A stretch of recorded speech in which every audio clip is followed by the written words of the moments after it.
That's how you change the world.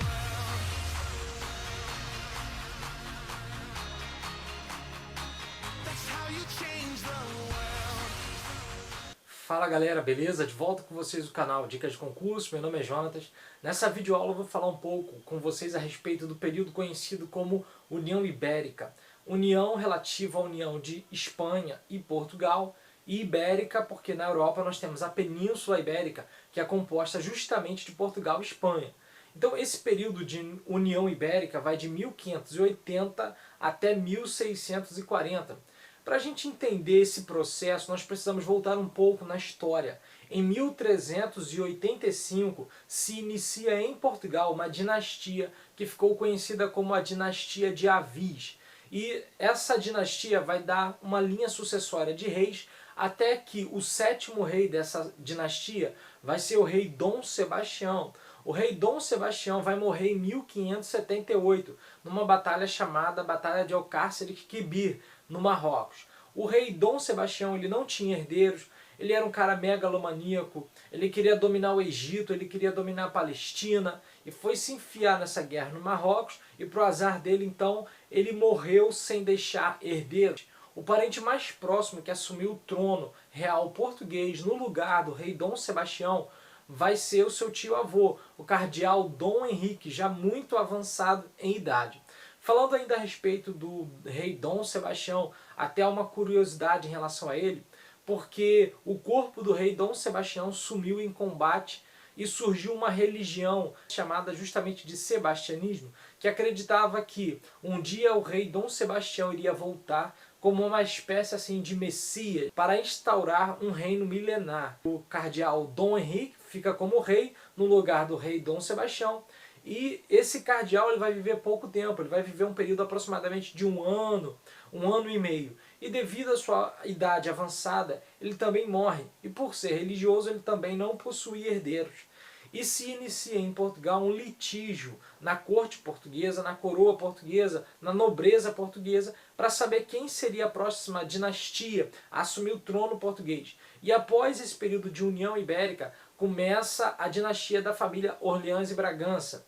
Mas com o fim da dinastia de Avis, quem se aproveita do trono português em 1580 vai ser o rei da Espanha, o rei Dom Filipe II, que vai unir as coroas portuguesas porque ele era parente, né? Ele tinha um parentesco com a família e a dinastia de Avis, e o rei Dom Filipe II era da família Habsburgo, da dinastia de Habsburgo. Ele assume o trono real espanhol e português. Então, galera, o rei Dom Filipe II, e ao mesmo tempo em que há esse domínio do rei da Espanha, três nações passam a se desenvolver muito economicamente, que foram a França, a Inglaterra e as 7 províncias do norte europeu.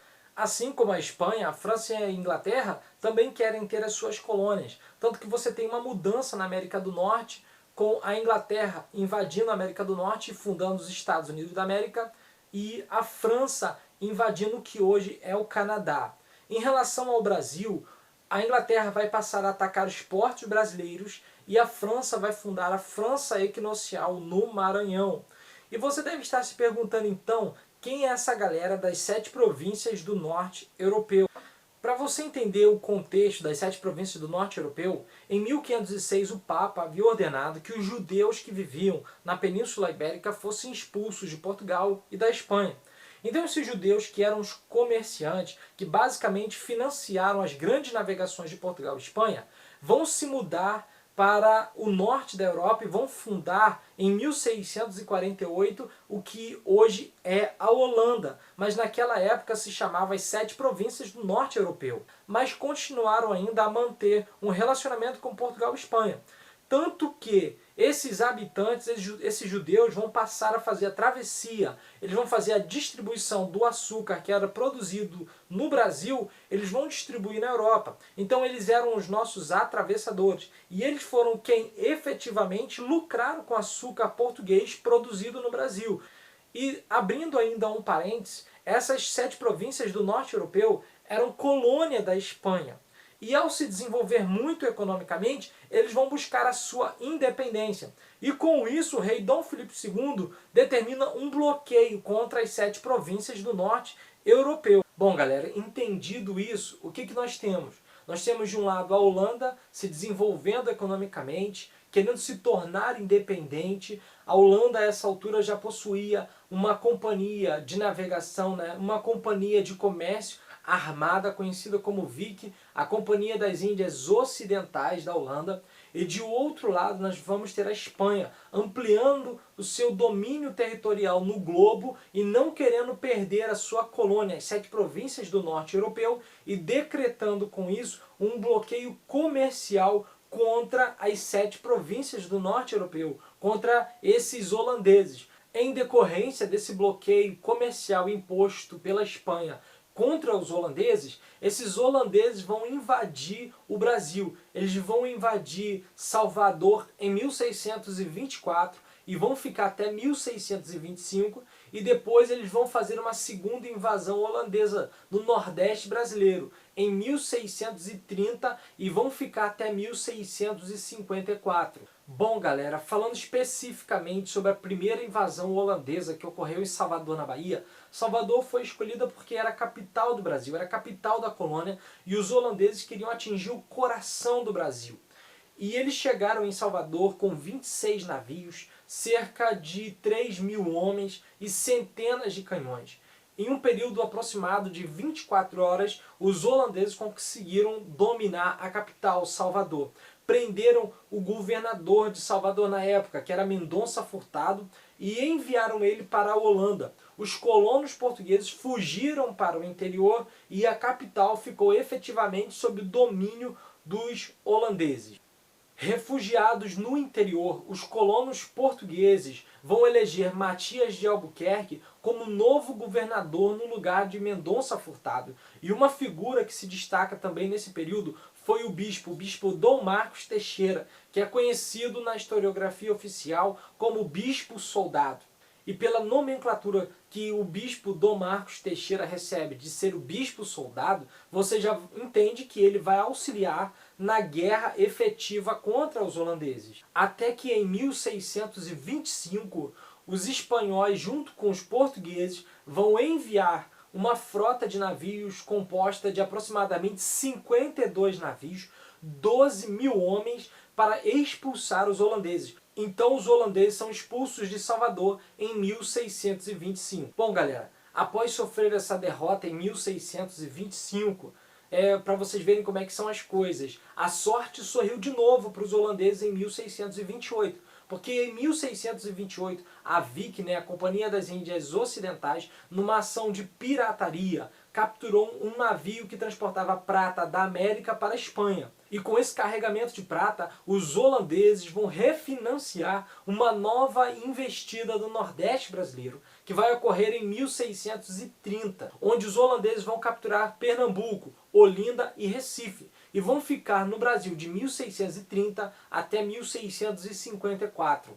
Nessa segunda invasão holandesa, Pernambuco foi escolhido porque era o principal centro produtor mundial de açúcar.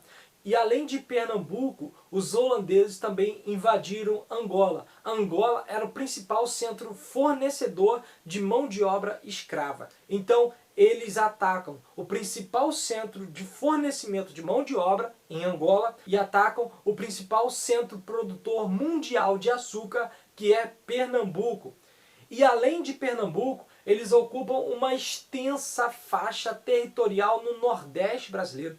Os holandeses vão dominar desde a foz do Rio São Francisco até o Ceará, vai ser território dos holandeses. Nós podemos ainda, galera, subdividir esse período de 1630 até 1654. Dentro desse período de 24 anos, nós temos de 1630 até 1637 uma fase de resistência ao invasor, uma fase de resistência aos holandeses. De 1637 até 1644, nós temos o período do governo de Maurício de Nassau. E de 1644 até 1654, nós temos o período de expulsão efetiva dos holandeses, com a insurreição pernambucana, que vai então de 1644 até 1654. Nesse período de 1630 até 1637, os holandeses dominaram Pernambuco, Recife e Olinda sem maiores dificuldades.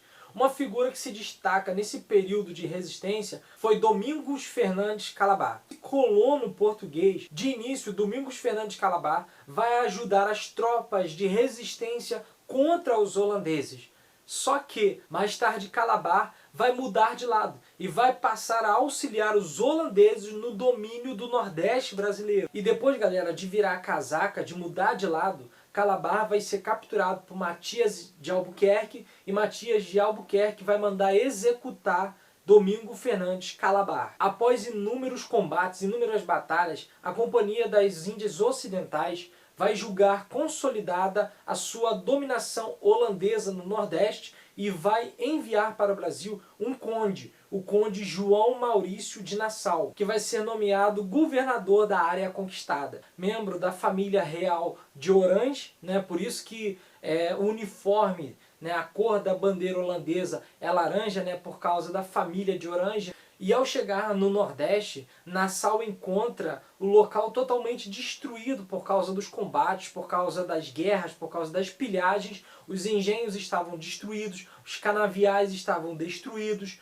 os escravos haviam fugido para a Serra da Barriga, no atual estado do Alagoas, onde fundaram o famoso Quilombo dos Palmares, até que os quilombos vão ser destruídos totalmente no final do século XVII. Nassau foi um excelente governador. De início, ele já reestruturou a economia açucareira, ele concedeu empréstimo aos colonos a juros baixos, permitiu ainda que os colonos praticassem a religião que eles bem quisessem, deu liberdade religiosa, obrigou ainda que a população produzisse mandioca na proporção do número de pessoas dentro de cada engenho. Ele também conseguiu estabelecer uma boa relação com os colonos portugueses. Nassau instituiu relativa liberdade comercial para os colonos que investissem na produção de açúcar.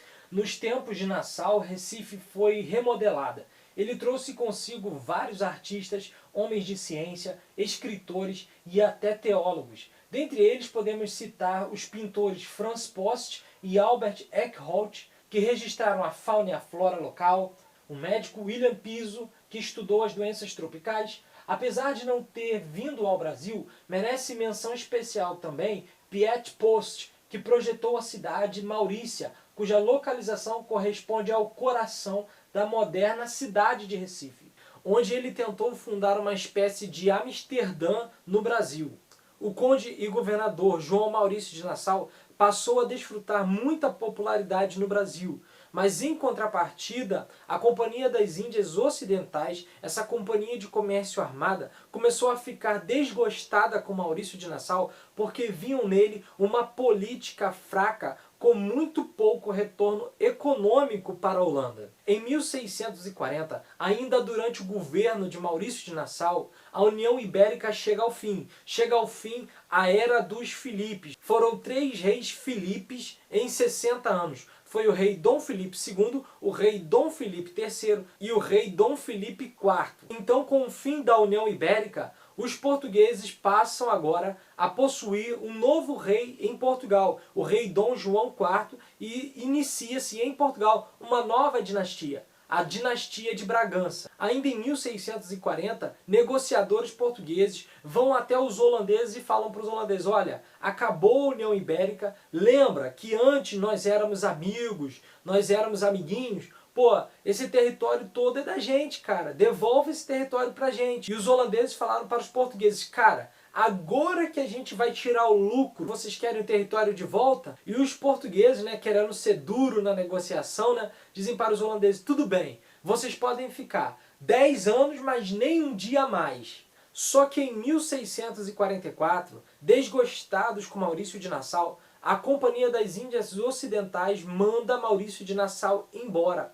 E a Companhia das Índias Ocidentais passa a apertar muito os colonos que viviam no Nordeste holandês, passaram a exigir a cobrança do pagamento das dívidas, a liberdade religiosa passou a ser reprimida pela Vicky e por conta disso, a partir de 1644, nós temos um período de expulsão dos holandeses, chamado de Insurreição Pernambucana. Nesse período de Insurreição Pernambucana, que vai de 1644 até 1654, se destacam os senhores de engenho André Vidal de Negreiros e João Fernandes Vieira. Também se destaca o afrodescendente Henrique Dias e um guerreiro indígena chamado de Felipe Camarão.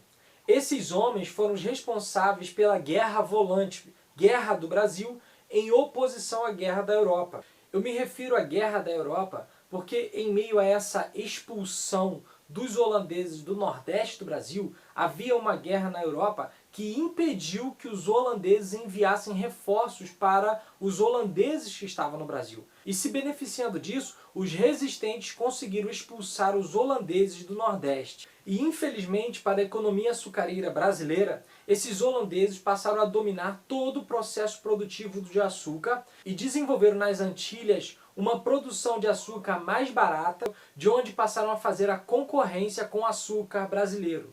Um paradoxo em relação a isso é que mesmo com a concorrência do açúcar holandês nas Antilhas, aumentou o número de engenhos no Brasil. Bom galera, essa é mais uma videoaula que eu deixo para vocês aí a respeito da União Ibérica. Um forte abraço, até o próximo vídeo, valeu!